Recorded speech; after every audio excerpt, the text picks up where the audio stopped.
بسم اللہ الرحمن الرحیم ولا يقدح في ذلك ان النسبة من الامور الاعتباریتی دون الخارجیتی۔ کل جو مصنف نے صدق خبر کی تعریف کی تھی مطابقتہ للواقع، علامہ تفتزانی رحمہ اللہ نے اس کی وضاحت کرتے ہوئے فرمایا کہ خبر کا واقع کے مطابق ہونا کیسے ہوتا ہے کہ نسبت کلامیہ سے قطع نظر ایک نسبت خارجیہ ہوتی ہے، تو نسبت کلامیہ اگر اس نسبت خارجیہ کے مطابق ہو تو صدق ہے ورنہ کذب ہے، اگر مطابقت نہ ہو تو کذب ہے۔ تو انہوں نے ایک نسبت خارجیہ کو ثابت کیا تھا، تو اس پر اعتراض ہوتا ہے کہ آپ نسبت خارجیہ کہاں سے لے آئے، نسبت خارجیہ کیسے آپ نے ثابت کی، حالانکہ علماء کا اس پر اتفاق ہے کہ نسبت یہ امر اعتباری ہے، امر خارجی نہیں ہے، تو آپ نے تو اس کو امر خارجی بنا دیا علماء کے قول کے برخلاف۔ تو علامہ تفتزانی رحمہ اللہ نے یہاں پر اس کا جواب دیا ہے ولا یقدح فی ذالک، کہ جو ہم نے تفصیل بیان کی اس تفصیل میں علماء کا یہ قول عیب نہیں لگائے گا، اس تفصیل کے مخالف نہیں ہے علماء کا یہ قول کہ ان النسبۃ من الامور الاعتباریتی دون الخارجیتی، کہ نسبت یہ ایک امر اعتباری ہے، امر خارجی نہیں ہے، یہ علماء کا قول ہے، تو ہمارے قول کے خلاف یہ قول نہیں ہے، ہماری تفصیل اس کے مخالف نہیں ہے۔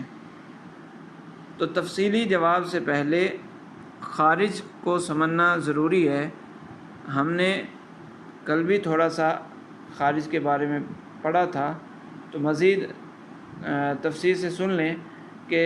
خارج کے دو معنی بیان کیے جاتے ہیں، دو طرح خارج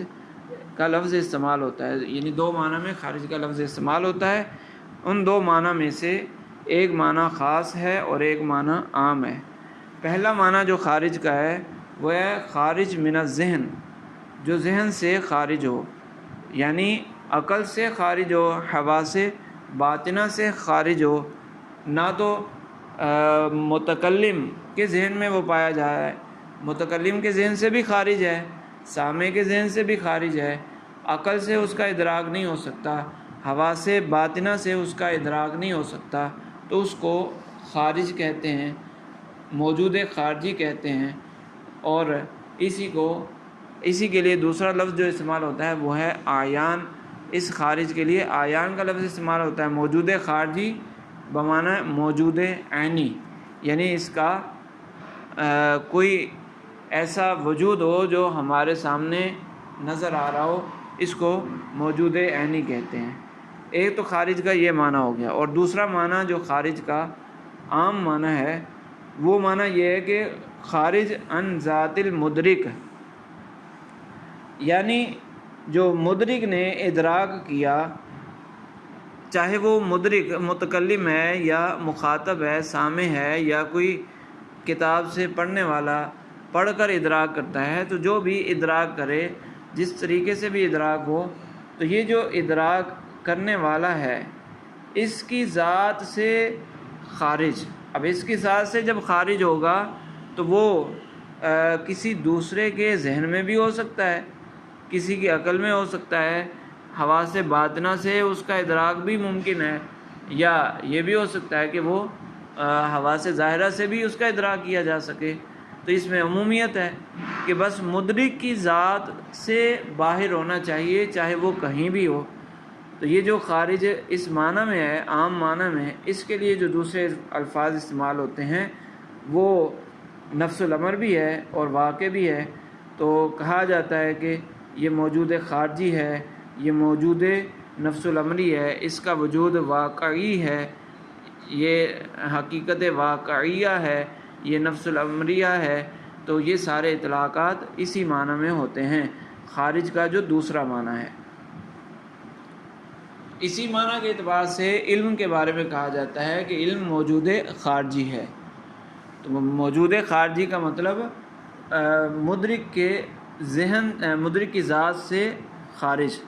تو ظاہر سی بات ہے علم عینی چیز نہیں ہے، اس کا وجود عینی نہیں ہے کہ خارج میں اس کو ہم دکھا سکیں، تو اس کا مطلب علم موجود خارجی ہے تو وہ اس معنی میں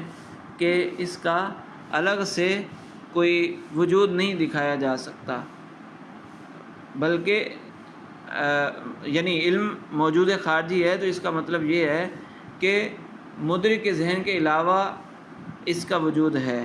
مدرک کی ذات کے علاوہ اس کا وجود ہے، چاہے وہ ذہن میں ہو چاہے خارج میں ہو، چاہے خارج بمعنی خاص اس خارج میں ہو۔ تو اسی طرح ایک ہوتا ہے وجود ذہنی، تو وجود خارجی کا جب عام معنی لے لیا جائے گا تو اس کے مقابلے میں جب وجود ذہنی آئے گا تو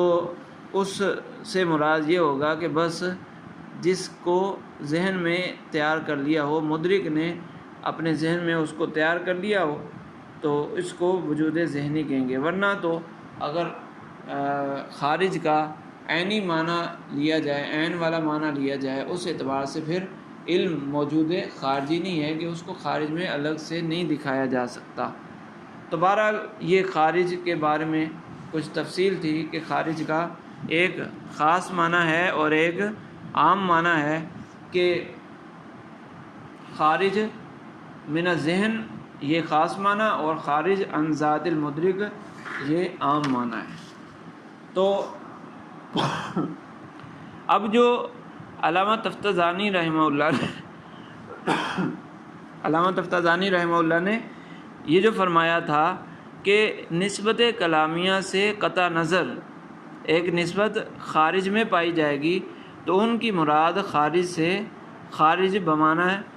نفس الامر ہے، عام معنی مراد ہے خارج کا کہ مدرک کی ذات سے ہٹ کر کہیں نہ کہیں یہ نسبت پائی جائے گی۔ اور علماء نے جو یہ کہا کہ نسبت امور اعتباریہ میں سے ہے، ایک امر اعتباری ہے، امر خارجی نہیں ہے، تو ان کی مراد خارج سے ان کی مراد یہ ہے کہ خارج بمعنی عین، یعنی اس کا وجود عینی ہو، تو ایسا نہیں ہے کہ نسبت کا کوئی وجود عینی ہو، موجود عینی میں سے ہو یہ نسبت، ایسا نہیں ہے۔ تو دونوں باتیں اپنی اپنی جگہ درست ہیں۔ جب علماء نے خارج کا خاص معنی لے لیا اور علامہ تفتزانی رحمہ اللہ نے اپنے قول میں خارج کا عام معنی لے لیا تو اب کوئی تعارض باقی نہ رہا، تو اس لیے فرماتے ہیں کہ جو علماء کا قول ہے وہ ہماری اس تفصیل سے ٹکراتا نہیں ہے، اس میں کوئی اعتراض پیدا نہیں کرتا، علماء کے قول کو لے کر ہماری تقریر میں اعتراض نہیں کیا جا سکتا۔ للفرق الظاہری بین قولنا، اور اس پر دلیل کیا دی کہ جو ہم نے نسبت کو خارجی مانا تھا تو اس کی بھی کچھ تفصیل ہے، اور اعتراض کے دفع کے لیے ایک دلیل ہے۔ فرماتے ہیں کہ بالکل واضح فرق ہے ہمارے ان دو قولوں میں، دو جملے ذکر کیے تو ان دو جملوں میں بالکل واضح فرق ہے، جس سے پتہ چل جاتا ہے کہ ہمارا یہ کہنا کہ نسبت ایک خارجی نسبت ہوگی، نسبت کلامیہ سے قطع نظر ایک خارجی نسبت ہوگی، وہ اپنی جگہ درست ہے، اور علماء کا یہ کہنا کہ نسبت امر خارجی نہیں ہے وہ اپنی جگہ درست ہے۔ تو انہوں نے فرمایا کہ للفرق ظاہری، یہ بالکل واضح فرق ہے۔ علامہ تفتزانی رحمہ اللہ کے نزدیک تو بالکل ظاہر ہے فرق، لیکن اس میں تھوڑی سی پیچیدگی ہے۔ تو اصل میں ایک ہوتی ہے نفس نسبت اور ایک ہے وجود نسبت۔ تو نفس نسبت یہ تو خارج میں ہے، لیکن وجود نسبت خارج میں نہیں ہے۔ انہوں نے جو جملہ ذکر کیا القیام حاصل لزید فی الخارج، تو فی الخارج جو فی ظرفیت کے لیے آتا ہے تو اس کا مطلب خارج ظرف بنے گا۔ جیسے میں کہوں کہ گلاس میں پانی ہے تو اب گلاس ظرف ہے اس پانی کے لیے، تو اس طرح جب یہ اس جملے میں کہا کہ القیام حاصل لزید فی الخارج، قیام زید کے لیے حاصل ہے خارج میں، تو اب خارج ظرف بنے گا اور مظروف کیا ہوگا؟ زید کے لیے قیام کا حاصل ہونا، زید کے لیے قیام کا حاصل ہونا یہ ظرف بنے گا، یعنی نفس حصول، یہ جو نسبت ہے قیام کی زید کی طرف نسبت ہے، قیام کا ثبوت زید کے لیے، اس ثبوت کے لیے خارج ظرف بنے گا، اور خارج سے مراد خارج بمعنی عام ہے، نفس الامری خارج مراد ہے۔ تو قیام کا ثبوت زید کے لیے یہ ثبوت خارج میں پایا جاتا ہے تو یہ درست ہے، خارج اس کے لیے ظرف ہے کہ واقعی ایسا ہے کہ نسبت زید کو حاصل ہے۔ اور جو دوسرا جملہ ہے کہ حصول القیام لہو امر متحقق موجود فی الخارج،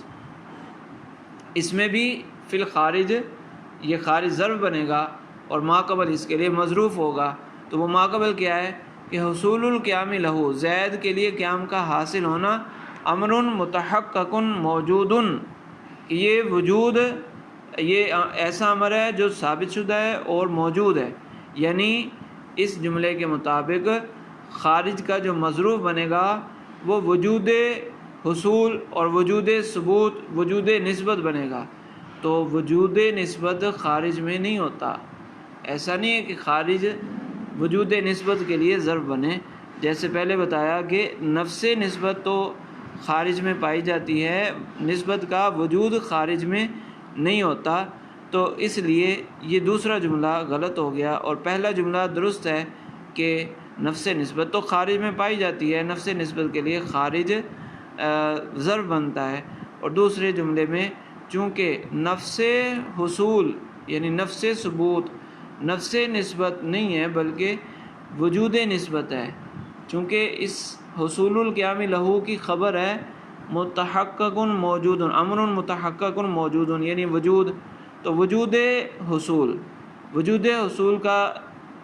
ظرف کیا ہے؟ خارج، تو یہ تو درست نہیں ہے۔ تو اس لیے فرماتے ہیں کہ یہ جملہ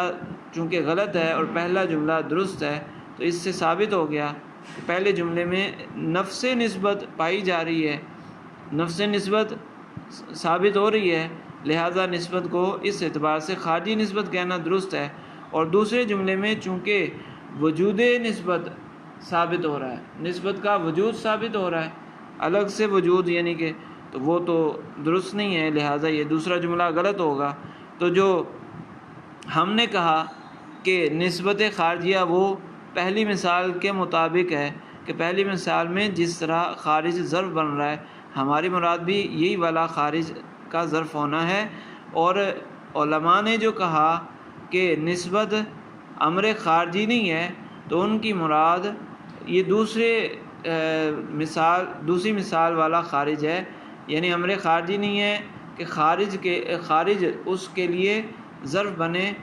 یعنی اس کے وجود کے لیے ظرف بنے، تو اس معنی میں یہ جملہ درست نہیں ہے، لہٰذا علماء کا قول بھی اپنی جگہ درست ہے، اور علامہ تفتزانی رحمہ اللہ کی بیان کردہ تشریح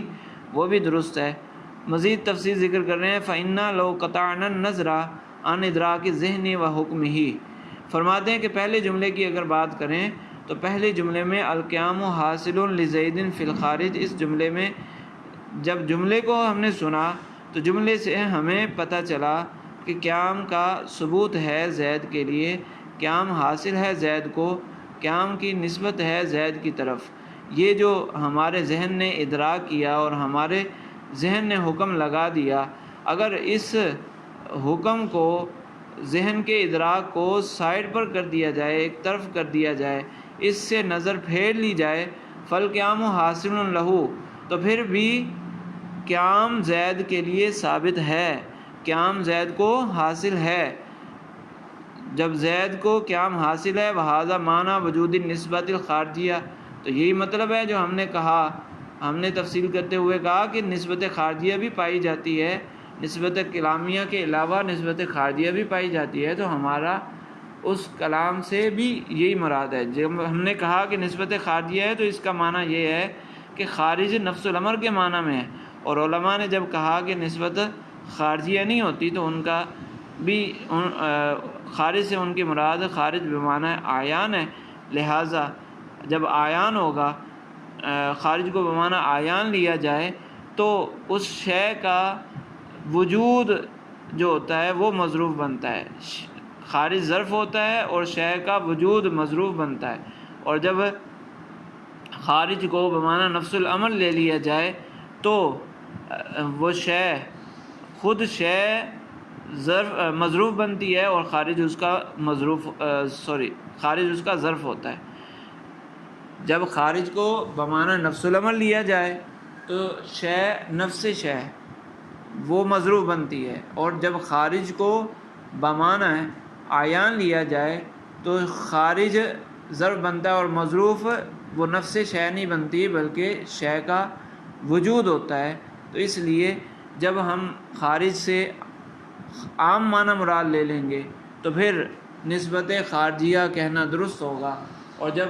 خاص معنی لیں گے تو پھر نسبت خارجیہ کہنا درست نہیں ہوگا، کیونکہ خارج میں نفس نسبت ہے لیکن نسبت کا وجود نہیں ہے۔ نفس نسبت تو ثابت ہے لیکن نسبت کا وجود ثابت نہیں ہے، اس لیے دونوں مثالوں کے ذریعے فرق ہو گیا، اور یہ بات بھی واضح ہو گئی ہماری تفصیل اور علماء کا قول، ان دونوں کے درمیان بھی فرق واضح ہو گیا کہ ہماری مراد کچھ اور ہے اور ان علماء کی مراد کچھ اور ہے۔